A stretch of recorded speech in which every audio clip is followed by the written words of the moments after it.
우리 2절 말씀 함께 합독하겠습니다. 믿음의 주여 또 온전하게 하시는 이 예수를 바라보자. 그는 그 앞에 있는 기쁨을 위하여 십자가를 참으사 부끄러움을 개의치 아니하시더니 하나님 보호자 우편에 앉으셨느니라. 아멘. 구속사라는 개념을 알고 계시죠? 성부 하나님 계시고 성자 예수님, 성령님의 사역이 있습니다. 이분이 성부 하나님께서 계획하신 일을 성자 예수께서 성취하시고 성령께서 지금 우리에게 적용하시고 완성해 가시는 이 주제를 구속사라고 말합니다. 네. 이 구속사 안에서 이제 하나님이 인간을 에덴 동산을 만드시고 그 인간을 그것을 다스리도록 하시는데 첫사람 아담이 이곳에서 범죄함으로 에덴에서 쫓겨나서 에덴 동편의 너 땅에서 농사를 짓는, 그리고 하나님이 이 아담이 다시 와서 이 에덴 동산 중앙에 있는 생명나무 열매를 먹을까봐 이렇게 들어오도록 화영검을 쳐서 아담이 스스로 이 안에 들어오지 못하도록 만드셨습니다. 그리고 이제 이 사건, 아담이 농사를 짓는, 즉 자기 이마에 땀을 흘려야만이 먹을 수 있는 그러한 그 삶을 쫙 펼쳐놓은 게 이제 구약입니다. 그러니까 구약 자체는 우리에게 하나님의 계획적인 사실을 우리에게 보여주시지만 그 자체로는 구원이라는 예수님이 주신 구원이라는 사건을 주시지 못하죠. 그래서 하나님이 이 죄 가운데 있는 하나님의 세계 에덴에 들어가고 싶어도 들어오는 화영검 때문에 들어가지 못하는 그 이스라엘 백성들에게 율법을 주셨습니다. 그리고 그 율법을 통해서 하나님이 하시는 목적, 하나님이 구약 이스라엘 백성에게 율법을 주신 것은 그 율법을 통해서 누구를요? 하나님을 바라보도록 하게 한 뜻이었습니다. 하나님을 바라봐라 라는 뜻으로 율법을 주셨는데 결국 그들은 이 율법을 가지고 하나님을 바라보는 것이 아니라 율법의 종 되었다라고 표현합니다. 율법의 종이 되어버렸습니다.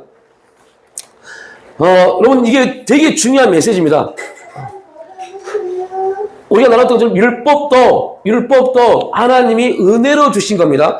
율법을 하나님이 은혜로 주셨기 때문에 결국은 율법도 하나님의 입장에서 보면 율법도 뭐가 있을 수 있어요?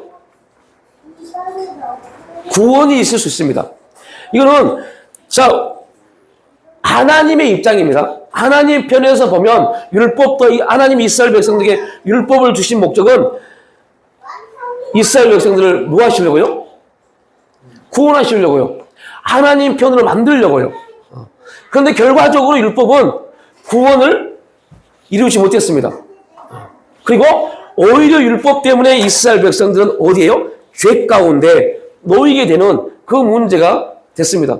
그래서 이 율법을 통해서 하나님을 바라봐야 될 그들이 오히려 즉 아담이 죄를 짓고 에덴 동산에 들어가지 못한 것처럼 반대로 오면 이걸 한번 상상을 해보자고. 성경은 이걸 너무 짧게, 이게 목적이 아니기 때문에 짧게 끝내버렸어요. 그러면 지금 에덴 동편에 아담이 있습니다. 그때 아담은 이 에덴을 바라보면서 이미 아담은 에덴의 모든 이 세계를 다 알고 있습니다. 네, 알고 있습니다. 그랬을 때 아담이 내가 저기만 가면 뭐 할 수 있는데, 생명나무 열매를 먹을 수 있는데, 저기만 가면 되는데 이 아담의 고민이 있지 않았을까? 그런데 그 고민은 있지만 아담은 갈 수 있어요, 없어요? 없습니다. 두루두루 하얀 검이 그들을 막고 있기 때문이요. 자, 하나님이 이스라엘 백성들에게 율법을 주셨어요. 율법을 주신 목적은 은혜입니다. 하나님이 선택한 백성들에게 율법을 주어서 너희들이 이 율법을 지키면 내가 가나안 땅에서 너희를 하늘의 신령한 복과 땅의 기름진 복으로 역사해 줄게. 그런데 중요한 것은 그들은 율법을 가지고 하나님을 바라보지 못하고 율법의 역기능인, 순기능은 하나님을 바라보는 것인데 역기능은 죄입니다. 예. 그래서 율법의 죄에 매여버렸어요. 지금도 마찬가지입니다. 우리가 율법 안에 있습니다. 율법을 소유했습니다. 그리스도 예수 안에 있는 우리가 율법을 소유했습니다. 그러면 율법은 지금 어디에 있는 거예요? 우리 안에 있는 겁니다. 우리의 삶이, 내가 사는 게 율법입니다. 그런데 지금도 그리스도인들 중에서 우리가 사는 게 율법인데, 그러면 율법은 누구한테 속해요? 나한테 속한 거죠. 그런데 중요한 것은 어떤 사람들은 그 율법에 속해서 율법의 요구대로 또 자기를 정죄하는 사람들이 있다는 거죠. 어디가 있는데요? 복음 안에 있음에도 불구하고요. 절대 그러면 아니 됨에도 불구하고 율법, 내가 뭔가를 소유했다는 말은 무슨 말이냐면 그것이 나로 인해서 그 일들이 역사가 일어난 겁니다. 우리가 율법을, 구약의 이스라엘 백성들은 하나님이 그들에게 율법을 주었는데 그들은 율법을 소유하지 못했고 율법 아래 죄인이 되어버렸어요. 근데 이제 예수님이 그걸 다 완성하신 다음에 우리는 율법을 주신 후에 우리는 성령 안에서 우리가 움직이는 모든 것이 다 율법입니다. 그럼에도 불구하고 율법의 역기능이 있어요. 그 율법의 역기능은 뭐라고요? 우리를 너 그거 죄야. 그거 잘못된 거야. 그렇게 하면 안 돼. 라는 걸 계속 우리에게 가르쳐 줍니다. 자, 그러면 율법의 순기능은 뭘까요? 역기능은 우리에게 죄를 지적하는 게 율법의 역기능입니다. 순기능은요? 회개하는 거예요. 이스라엘 백성들이 왜 율법을 통해서 죄 아래 가둬졌냐면 그들에게 죄를 가르쳐 줬을 때 그들이 그 죄를 가지고 뭐 하면 됐어요? 회개하면 됐어요. 근데 이스라엘 백성들은 회개하지 못했습니다. 그래서 그들은 뭐가 됐어요? 죄인이 되어버렸어요. 그러니까 이스라엘 백성들이 죄인이 된 상태에서 그들에게 하나님 어떠한 메시지를 줘도 죄인들은 하나님 음성을 들을 수 있었어요? 없습니다. 죄인은 하나님 음성을 듣지를 못합니다. 여기서 듣지 못한다는 말을 우리가 이해해야 돼요. 사무엘이 하나님 음성을 들었죠. 그런데 그 음성이 하나님 음성으로 알지 못했습니다. 이거를 듣지 못한다고 그래요. 너희가 들어도 깨닫지 못할 것이요. 이 의미입니다. 죄 아래 있는 사람들은 하나님 메시지가 계속 들려도 그 메시지가 하나님 음성인지 알지 못해요. 지금도 마찬가지입니다. 하나님 음성이 들림에도 불구하고 이게 하나님 음성인지 모르는 경우가 너무너무 많아요. 왜요? 율법 안에 있기 때문에요. 그러면 하나님이 이 율법 안에서 허우적대고 있는 이제 이쪽으로 오면 아담이 알아요.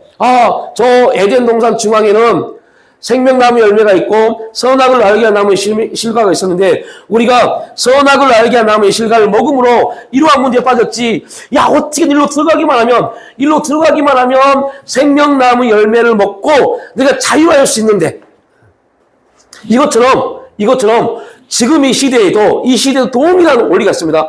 와, 내가 하나님이 한 번만 만나주시면, 하나님이 한 번만 역사해 주시면, 내가 지금 여기서 해결받을 수 있을 것 같은데. 그런데 중요한 것은, 이건 우리 편에서 우리의 기도입니다. 하나님은 뭐라고 하실까요? 우리가 그렇게 기도할 때, 하나님은 뭐라고 하실까요? 이 주제요. 아담이 이제 이거 다시 돌아봅시다. 아담이 이 두루두루 화영검 이게 한 번만 탁 꺼지면 네가 들어가서 빨리 생명나무 열매를 먹을 수 있는데 그런데 그때 하나님이 아담에게 뭐라고 하셨을까요? 성경에 안 나와 있습니다. 한번 추론을 해보는 겁니다. 우리가 하나님 한 번만 역사해 주세요. 한 번만 만나 주세요. 한번 제발 한 번만 하나님 음성을 주세요. 라고 기도할 때 하나님 뭐라고 말씀하실까요? 혹시 그런 음성을 들어보셨습니까? 그렇게 기도할 때. 그렇게 말씀하십니다. 너 착각한 거야. 나는 너와 매일 함께하고 있어. 라고 말씀하십니다. 우리 편에서 내가 느끼기에는 하나님 나와 함께하지 않고 하나님 음성이 들려지지 않고 하나님 역사하지 않는 것 같은데 하나님 편에서는 매일 우리와 함께하시고 역사하고 계십니다. 어떻게 할 수 있어요? 아담이 죄인입니까? 죄인이 아닙니까?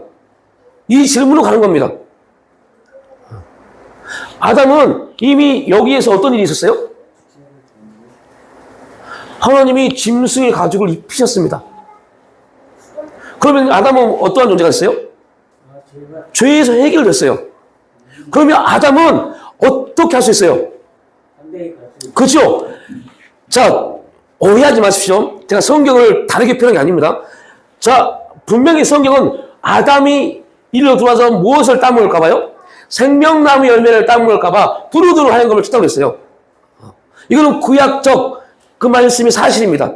그런데 이 신약의 예수 그리스도의 복음을 가지고 이걸 들어가 보면 아담은 얼마든지 이곳에 들어갈 수 있었습니다. 어떻게 해요? 이거는 여기서 해결되지 않아요. 어디에서 해결됐어요? 복음이요. 예수 그리스도를 통해서 이제 이 사건이 완성된 다음에 성취된 다음에 우리가 얼마나 많은 죄를 집니까? 그런데 여러분들 그 아담의 모습을 아이고 죄를 졌는데 아 나 죄인이네 나 하나님을 못 가네 이렇게 하지 않잖아요. 여러분 이 사건이 이 아담이 거한 곳이 어디라고요? 동편이요. 에덴 동편이요. 왜 지금도 이스라엘 백성들이 예루살렘 동편 그곳에 예수님이 메시아가 올 것이다. 그 동편의 무덤을 돈 많은 사람 무덤을 거기다 왜 할까요? 그 동편의 무덤에 있는 사람들만 부활합니다. 그 기준을 그런 잘못된 가치 기준을 가지고 있습니다. 이스라엘 백성들이요. 그래서 예수님 그들은 메시아가 어디로 온다고 생각해요? 예루살렘 동편 문에 온다고 생각해요. 그래서 한동안 세대주의 신학자들, 선교 신학자들이 어떻게 말했냐면 예루살렘 동편이 문이 열리면 예수님 재림한다고 그랬어요. 그런데 이 동편이란 말이 뭘 의미하는지 몰랐어요, 사람들이. 여기서 말하는 이 말하는 동편은요. 자, 두루두루 화영검을 하신 이유가 뭡니까? 에덴 동산에 들어오지 못하도록요? 아니었죠. 이 화영검을 만든 하나님이 에덴 동산에 이걸 친 이유가 뭐였어요? 다 한 가지예요. 이거 못 먹게요. 생명나무 열매. 생명나무 열매를 먹으면 아담이 어떻게 될 거라고 생각했어요? 예. 옳고 그름을 이미 선악을 알게 남은 실과를 먹고 옳고 그름을 알았던 아담이 생명나무 열매를 먹어버리면 영생하잖아요. 그러면 뭐가 돼요? 이 사람이 신이 되어버립니다. 그래서 생명나무 열매를 먹지 못하도록 동편에서 살도록 이 두루두루 화영검을 쳐놨습니다. 자, 예수님이 이 말씀은 다른 의미로 표현하면 아담이 누구를 보지 못한 거예요? 하나님을 보지 못하도록 만드신 겁니다. 그런데 아담의 우선인 몇 대 손님 우선인가요? 아브라함을 통해서 하나님은 아브라함을 저 갈대아 우르에 정말 완전히 문명, 그 당시에 갈대아 우르는 고대 군도의 가장 문명이 발달된 곳입니다. 그리고 가장 문명이 발달되었다는 말은 다른 의미로 표하면 어떤 곳이에요? 가장 타락하고 폐역한 지역입니다. 음란한 지역입니다. 그 지역에서 하나님 아브라함을 불러내십니다. 불러내서 하나님이 지시하는 땅으로 아브라함을 보내십니다. 자, 이 계보를 통해서 이스라엘 백성들이 형성되고 그 이스라엘 백성들을 통해서 이제 하나님이 누구를요? 예수님을 보내십니다. 그 놀라고서 이제 좀 나누겠지만요. 예수님이 이 땅에 오셔서 십자가의 지심으로 이루신 사건이 뭡니까? 뭐 굉장히 많아요. 우리를 구원하셨고 다 막 굉장히 중요한 부분이지만 그 중에 또 하나 우리가 알아야 될 굉장히 중요한 히브리서를 나누면서 배웠죠. 예수님이 십자가에 지고 죽으심으로 어떤 일이 벌어지냐면 성소와 지성소의 휘장이 갈라집니다. 성소와 지성소의 휘장이 갈라졌단 말이 뭘 의미할까요? 그렇죠. 막힌 다음에 벌어진 겁니다. 더 쉽게 말하면 이제 뭐 할 수 있는 거예요? 하나님을 만날 수 있는 길이 열린 겁니다. 하나님을 만날 수 있는 길이 열린 겁니다. 이게 휘장 사건입니다. 그런데 성경에서 의미는 그 휘장이 뭐예요? 이겁니다. 두루드는 화영검이요. 동편에 두루드는 화영검이요.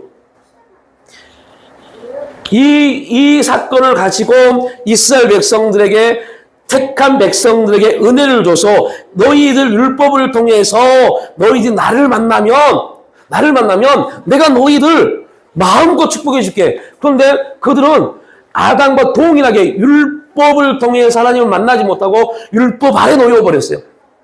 아담이 생명나무 열매를 먹었으면 하나님과 계속적인 하나님과 동행하는 하나님과 함께하는 삶을 살았을 텐데 아담은 생명나무 열매를 먹지 않고 사탄의 유혹을 통해서 선악을 알게 한 나무의 씨가 열매를 먹었습니다. 그로 인해서 아담은 쫓겨났고 결국 아담은 스스로 얼마든지 뭐 할 수 있는데요? 자, 보여지는 부분에서는 두루두루 화영검 때문에 갈 수 있다 없다? 없어요. 없는데 하나님이 아담에게 죄인이 아니라 이미 가죽옷을 짐승을 잡아서 가죽옷을 입히셨습니다. 그렇게 따지면 아담은 이걸 갈 수 있다 없다? 있습니다. 갈 수 있습니다. 자, 이 부분이 이 신약을 가지고 이 부분 안 보면 이제 골치 아픈 얘기 됩니다. 아니 목사님 무슨 말씀이세요? 성경은 아담이 이곳에 올까봐 두루두루 화양검을 탔다고 그러는데 목사님 아담이 갈 수 있다뇨? 이렇게 접근해 버리면 골치 아파 버려요 이제. 제가 말씀드린 거는 예수 그리스도가 성취한 사건을 가지고 이 부분을 해석하는 겁니다. 그리고 이미 하나님은 아담의 죄를 짐승을 잡아서 가죽을 입힌 순간 아담의 죄를 보지 않으십니다. 그러면 지금도 우리는 자, 한 가지 좀 엉뚱한 예를 들까요? 캐톨릭이 왜 신부 앞에 고해 성설을 해야만이 죄에 대한 해결을 받았다고 그런 엉뚱한 말을 할까요? 이게 아무런 근거가 없는 얘기 아닙니다. 그 캐톨릭 사람들이 얼마나 똑똑한데요. 그 교황청 신부들이 얼마나 똑똑한데요. 그게 아무런 거리 없이 그렇게 만들었을까요? 아닙니다. 단지 돈 얼마 받으려고 만들었을까요? 아닙니다. 완전히 성경에서 가지고 온 이 신부한테 고해성사하는 게 성경에 나와 있는 것을 그대로 가지고 온 겁니다. 근데 고해성사를 하면은 자기 잘못한 걸 신부한테 얘기하면 그게 사해진다는 거예요? 네. 신부가 없어진다는 거예요? 예, 신부가 하나님의 대리인입니다. 하나님의 대리인으로서 내가 하나님의 이름으로 성부와 성자와 성령의 이름으로 당신의 죄를 대신 당신이 직접 뭐 하지 못하니까요. 캐톨릭은 성도가 캐톨릭은 성도가 아니죠. 신자가 하나님을 만날 수 없습니다. 예. 그래서 대리자인 신부가 있습니다. 신부가 대신 하나님을 만나서 대신 사해 준 겁니다. 자, 그런데 우리 개혁주의는 뭡니까?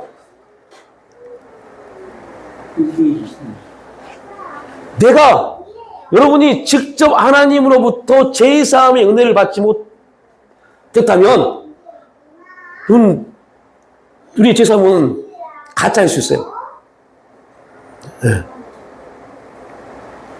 우리 개혁교회는, 우리가 추구하는 우리 교회는 예수님이 십자가에 지심으로 휘장에 있는 지성소와 성소를 가로는 휘장이 딱 갈라지면서 이 길이 열렸어요. 이 길이. 하나님을 만날 수 있는 길. 이 길이 열림으로 인해서 우리는 얼마든지 하나님의 음성을 들을 수 있고 하나님을 만날 수 있고 우리의 기도를 하나님이 들을 수 있고 이 모든 것들이 예수 그리스도를 통해서 이루어졌습니다.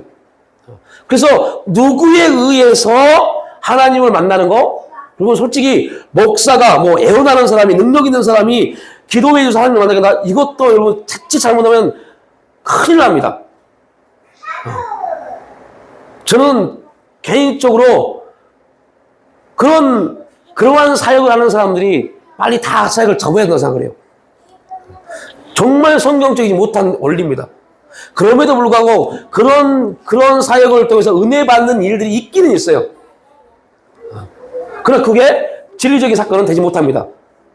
왜냐하면 만약에 캐톨릭처럼 우리에게 하나님의 성령이 임하지 않았다면 그 부분이 맞을 수는 있어요. 그죠? 우리에게 모든 성도에게 하나님의 성령이 임하지 않았다면 성령의 능력이 나타나는 어떤 사람을 통해서 구약의 선지자를 들으며 어떤 사람을 통해서 하나님의 역사를 경험할 수 있습니다. 근데 이미 모든 거듭난 그리스도인들은 하나님의 성령이 그 안에 들어와 있잖아요. 함께 하잖아요. 그 성령께서 하신 게 뭡니까? 성령께서 하신 일은 예수님이 성취하신 사건들을 계속 우리에게를 그렇게 그 길로 인도해 가는 게 성령의 역사입니다. 그래서 성령님은 예수님이 갈라놓으신 휘장을 통해서 우리를 계속적으로 하나님을 만날 수 있는 길을 우리에게 제공해 주십니다. 환경을 통해서, 상황을 통해서, 대인관계 모든 문제를 통해서 하나님을 만날 수 있는 길을 우리를 성령은 역사해 주십니다. 자, 그렇다면 이 부분을 이렇게 생각해 보면 아담은 얼마든지 하나님을 만날 수 있었습니다. 이미 우리가 예수 그리스도를 통해서 구원받은 것처럼 예수 그리스도를 다른 말로 예수 그리스도 십자가의 제물을 다른 말로 뭐랍니까? 십자가를 지고 한 어린 양이라고 그러잖아요. 그러면 결론적으로 보면 골로새서에 보면 우리에게 말하면 너희는 예수로 옷 입어라 그럽니다. 예수로 옷 입는 겁니다. 예수로 옷 입는단 말이 성경에 비싼 단어가 여기 나옵니다. 하나님이 아담에게 너 제사함 받으려면 네가 가서 짐승을 잡아서 그 짐승 가죽으로 너를 가려가 아니었어요. 그죠? 하나님이 친히 짐승을 잡으셔서 그 가죽옷을 아담에게 입히신 겁니다. 하나님이 친히 하나님이신 그분이 말씀이신 그분이 친히 육신을 입고 이 땅에 오신 분이 예수님이시고 그것은 성부 하나님의 계획에 의해서 성자 예수님이 이 땅에 오셨고 그리고 그 예수님이 육신을 입고 이 땅에 오셔서 십자가를 통해서 성부 하나님의 계획하신 일들을 성취하시고 그리고 오늘 죄 가운데 있는 인간 에덴을 사모하고 에덴 동산이 그랬었지 그런 곳인데 그런 곳 살고 싶은데 그렇게 고민하고 있는 우리들에게 성령을 보내주셔서 그 에덴에 대한 뭐라고 해야 되나요? 그 추구하는 거? 갈망하는 거? 그거를 성령을 통해서 하늘의 천국이라는 하늘나라, 천국이라는 놀라운 소망을 우리에게 입혀주십니다. 자, 이 사건을 우리가 잘 이해를 해야 됩니다. 이게 이제 우리가 하는 복음의 기본 메시지입니다. 이게 복음의 기본 메시지입니다.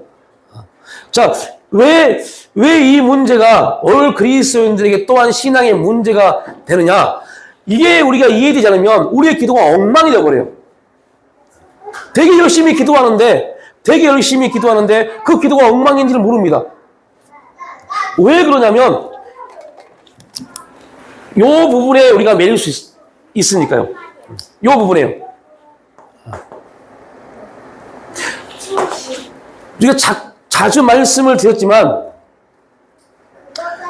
우리에게는 예를 들면 우리가 율법을 우리에게 주셨습니다. 이제 예수님이 율법을 완성하심으로 이제 우리의 삶은 율법의 조촉을 전혀 받지 않습니다.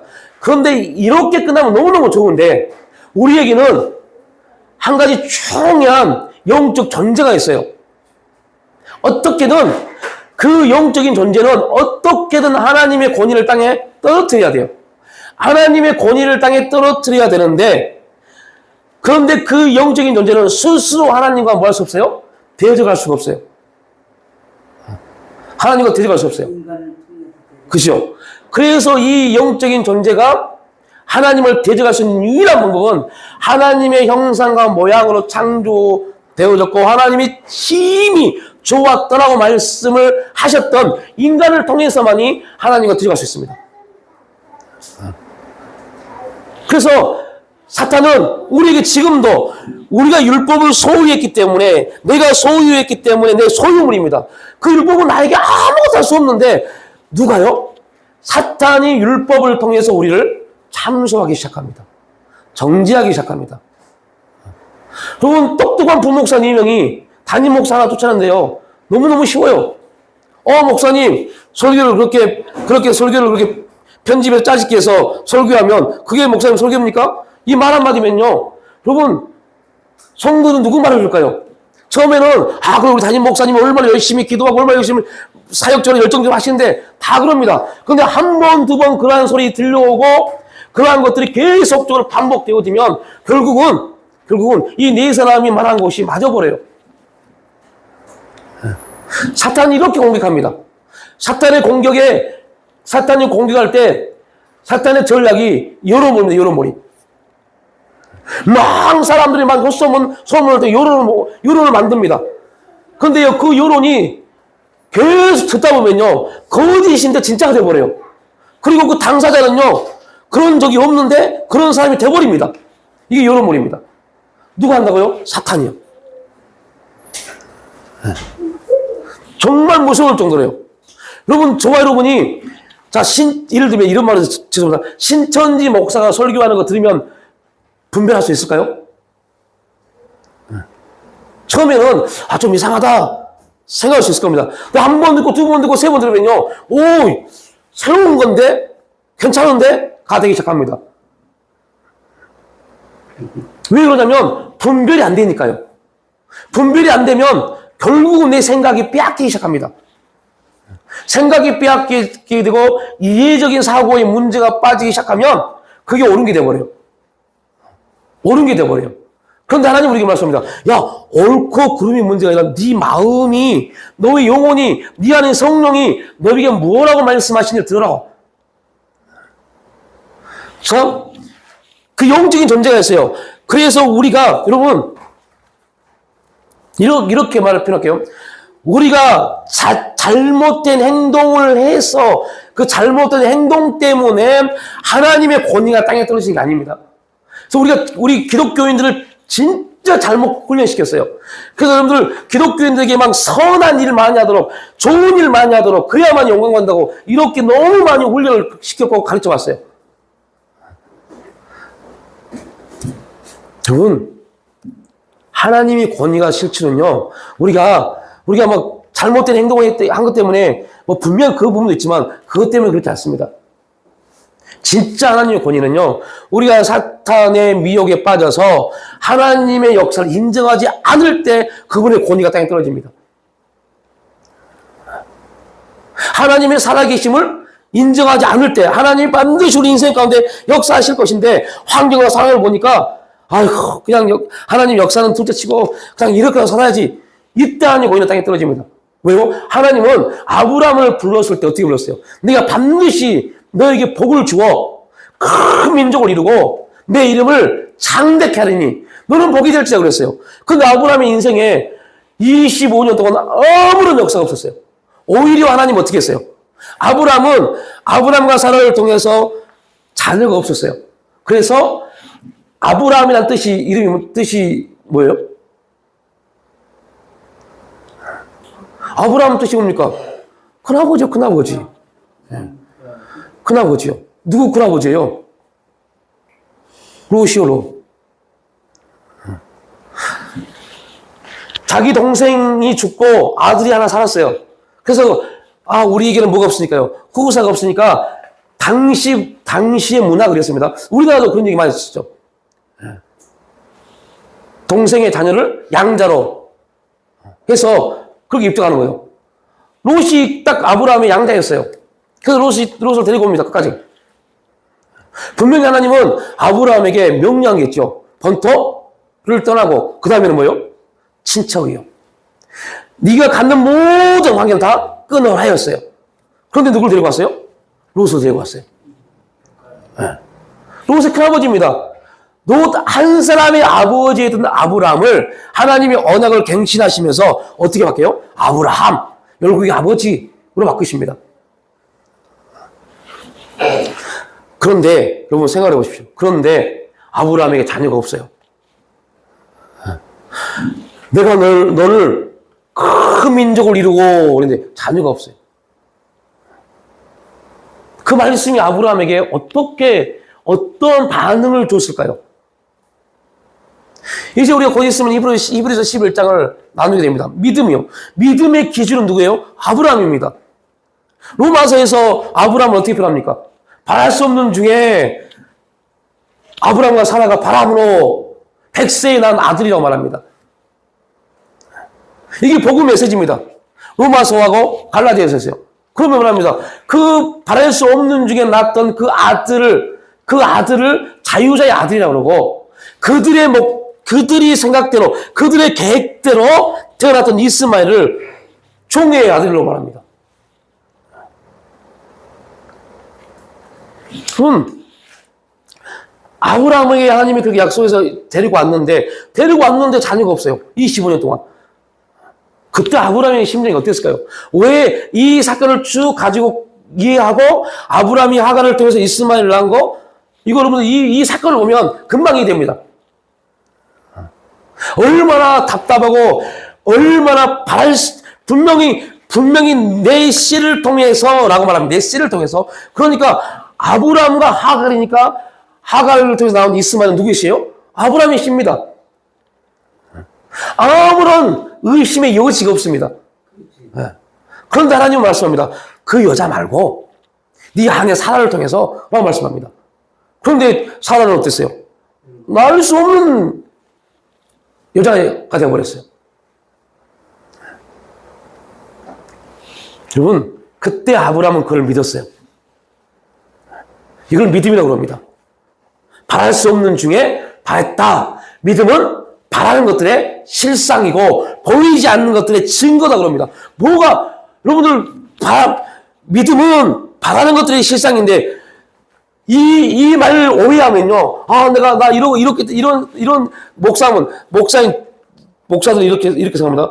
믿음은 바라는 것들의 실상이 나올 때, 저는 몇백 명 목회하고 싶고, 어떤 그 교회를 어떻게 크게 건축하고, 어떤 사역을 하고 싶고, 이렇게 말합니다. 여러분, 그렇게 바라십시오. 라고 말합니다. 또한, 보지 못한 것들의 증거니, 여러분, 보이지 않습니다. 그러나 여러분 믿음대로, 여러분 믿음이 포유하면 큰 역사가 일어나고, 또 이렇게 가르쳤어요. 그게 믿음이 아닙니다.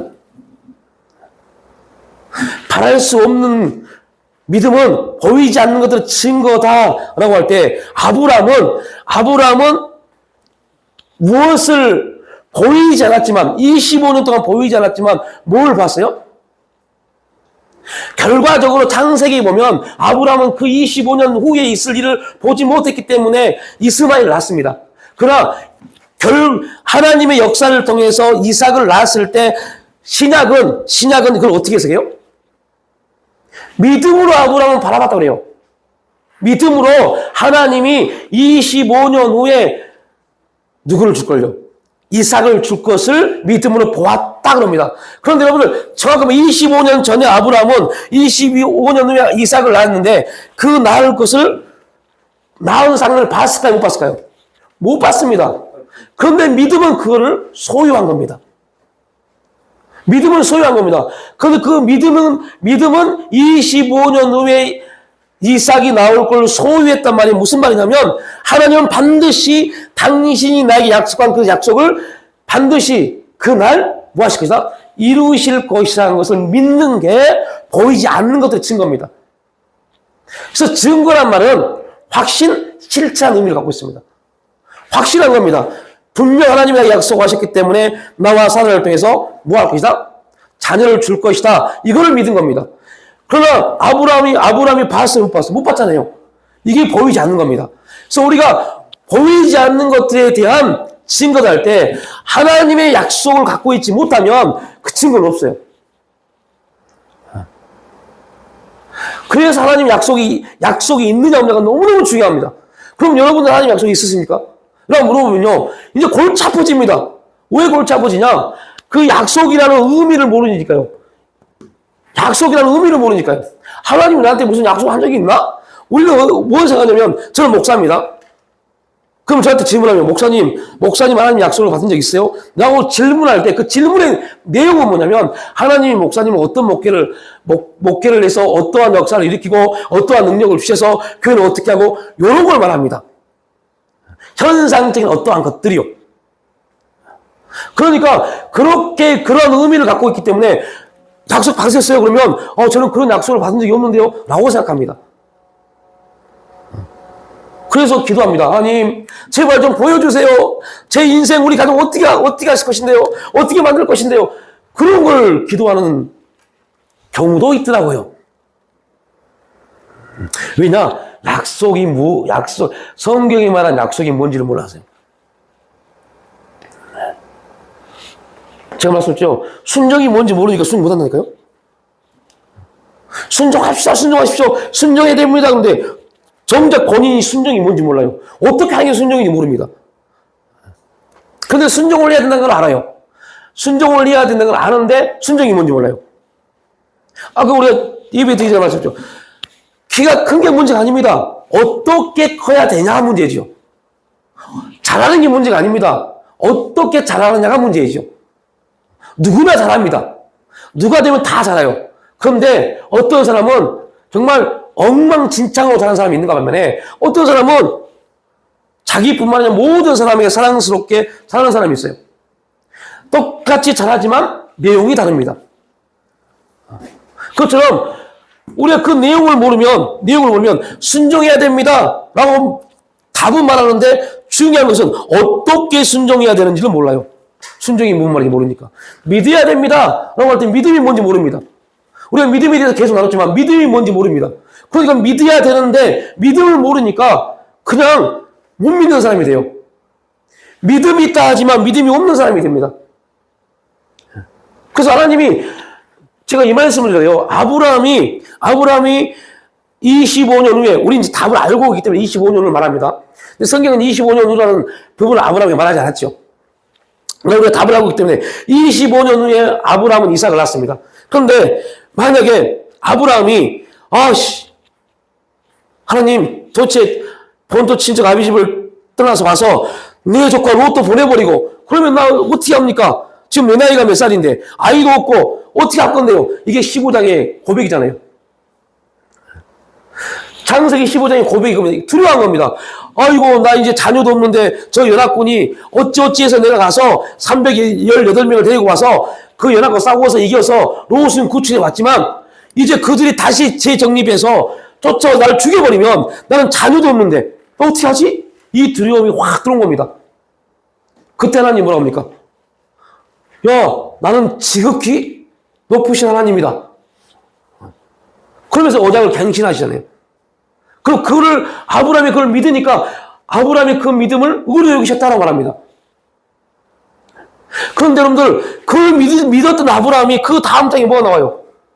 이스마엘을 낳잖아요. 우리가 이 과정을 보면 아브라함의 인생이 엉망진창입니다. 그런데 놀라운 것은요, 신약은 그 과정을 다 빼버리고 아브라함이 누구를 낳았다? 이삭을 낳았다. 요 부분을 가지고 말합니다. 그러면서 말합니다. 바랄 수 없는 중에 바람으로 낳았다 그래요. 그때 아브라함이 하나님 당신이 나에게 말씀해 주셔서 본토 친척 아비 집을 떠났지만 이제 이거는 진짜 하나님 역사하지 못할 것 같네요. 뭐요? 아들을 낳는 거. 나는 하나님 포기할래요. 그냥 이 이스마엘을 이게 내 후손입니다. 라고 끝까지 가버렸다면 어떻게 했을까요? 그런데 여러분들 그 일이 지금 우리한테 있잖아요. 우리한테.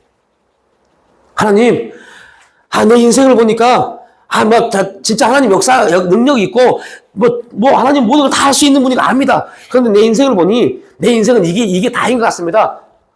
이렇게 기도하는 사람이 너무너무 많아요. 그렇죠. 보이지 않으니까. 네. 이렇게 기도하는 사람이 너무 많아요.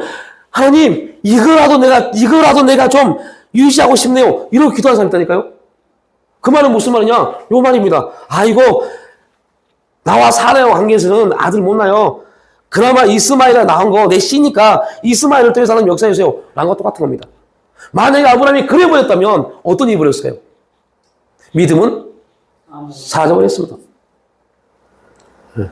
믿음은 사라져버렸습니다. 자, 제가 이 말씀을 드리는 이유가 뭐냐면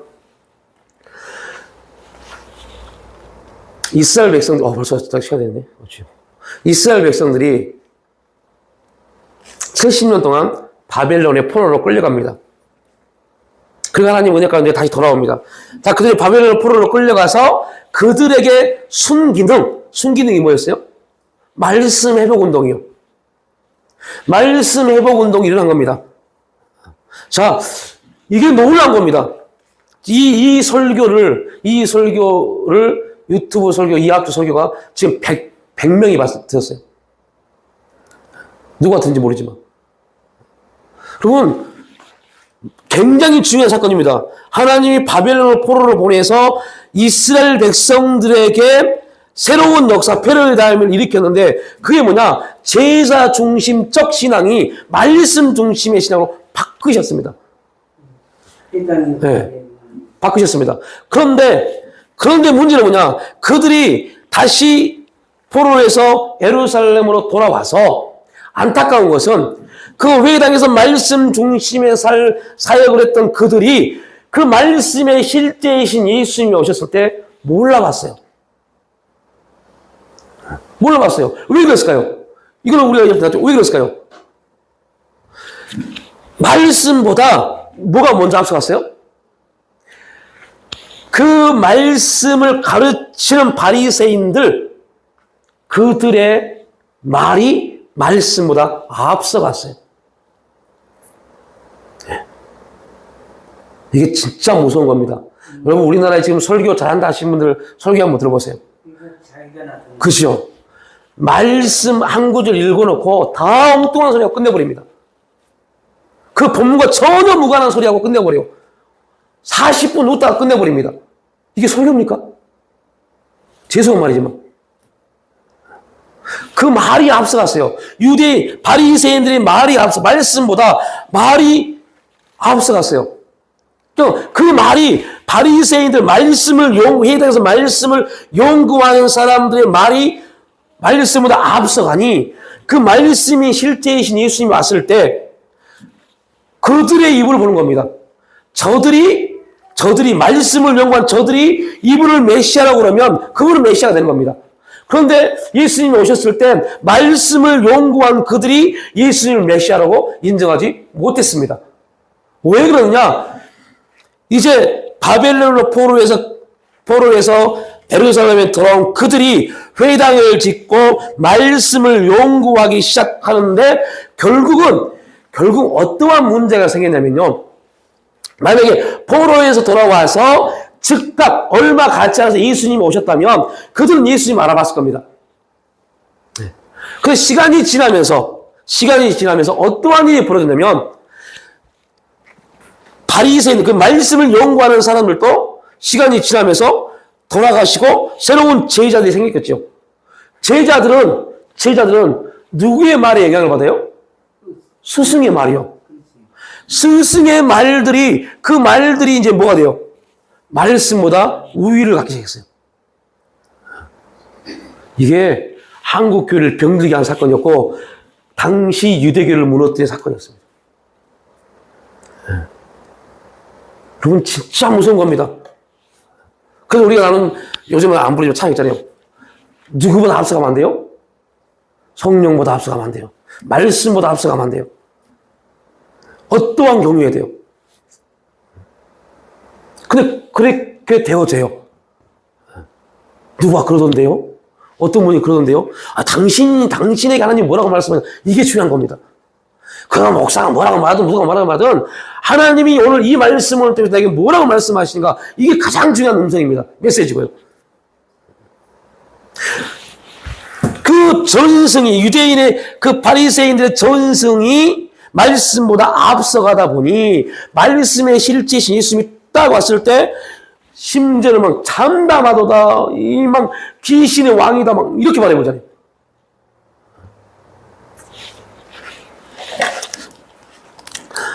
자, 그 말씀을 드린 이유는 우리가 자칫 잘못하면 예수님이 휘장을 갈랐어요. 우리는 계속 하나님과 계속 직구할 수 있는 성령 안에서 하나님과 직구할 수 있는 은혜를 받았습니다. 얼마든지 어떠한 경우든 어떠한 환경에 있든 어떠한 자리에 있든 우리가 이 성령 안에서 주님, 하나님 말만 하면 하나님은 즉각 이 갈라진 이제 길이 열려버린 이걸 통해서 즉각 우리에게 성령을 통해서 역사하기 시작합니다. 내가 느끼든 못 느끼든 이건 내 육신의 감각의 문제지 내 문제지 하나님이 역사하지 않는다. 아닙니다.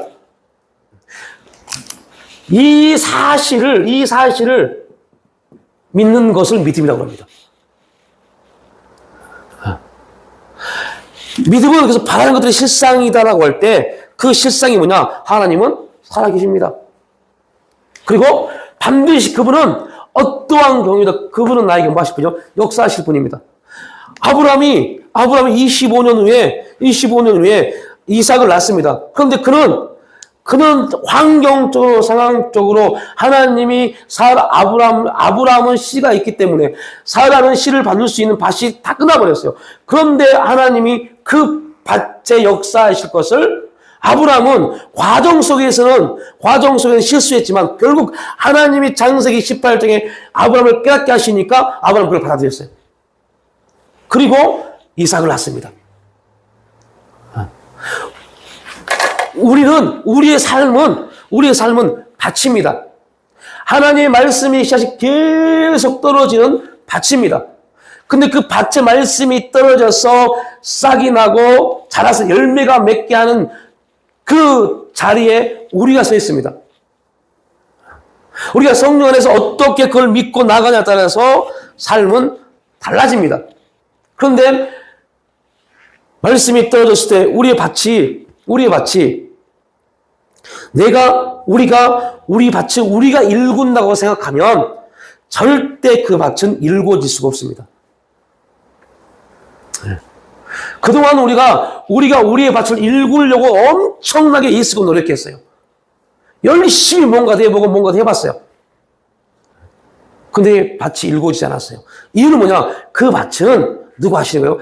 하나님이 일구시는 겁니다. 우리가 하는 것은요, 단지 물만 주는 겁니다. 그래서 바울이 말하잖아요. 야, 나나 아볼로나 뭘 이렇게요? 물을 주는 거야.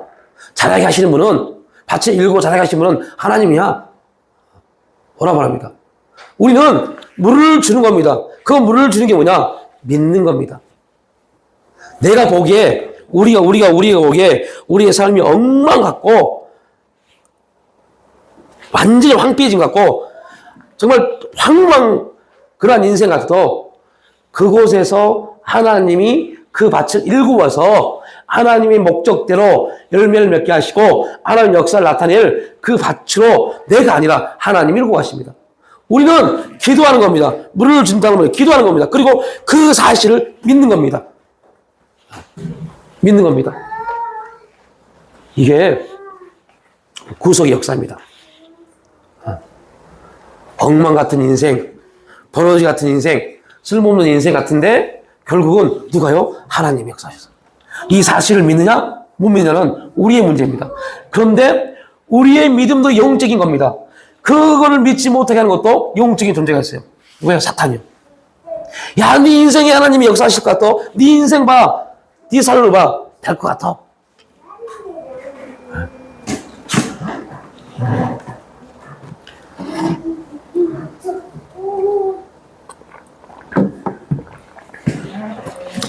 예. 어제, 저희 가족이 6명이 다 모였어요. 다 모여서, 이제 또 각자 갓길로 가고, 잠깐 이제 그 부분을 놓고 기도하면서, 하나님, 이렇게 6명이 모일 수 있는 은혜를 주셔서 너무너무 감사합니다. 또 4명의 자녀의 아버지라는 직분을 주셔서, 부모라는 직분을 줘서 그 4명의 자녀에게 아버지로서 설 있을 수 있도록 해주셔서 너무너무 감사합니다 라고 기도하고 하루 일과를 마치는데요, 새벽에 4시 한 30분쯤 됐어요. 새벽에 갑자기 눈을 뜨게 하시더니 어제 자기 전에 기도했던 거를 이렇게 물어보세요. 단지 그것 때문에 감사하냐라는 거죠. 단지 그것 때문에 감사하냐? 라는 질문이었어요. 그리고 그걸로 묵상을 하는 가운데 내가 너에게 4개의 밭을 주었는데 그 밭을 통해서 내가 나타낼 일들에 대해서 감격하고 감사할 수 있는 자가 되라 라는 말씀이었어요.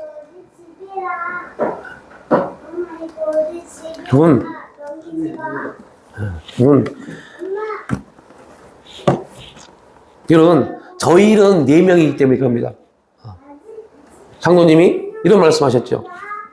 야, 딸 하나 다른 10 자녀 부럽지 않다.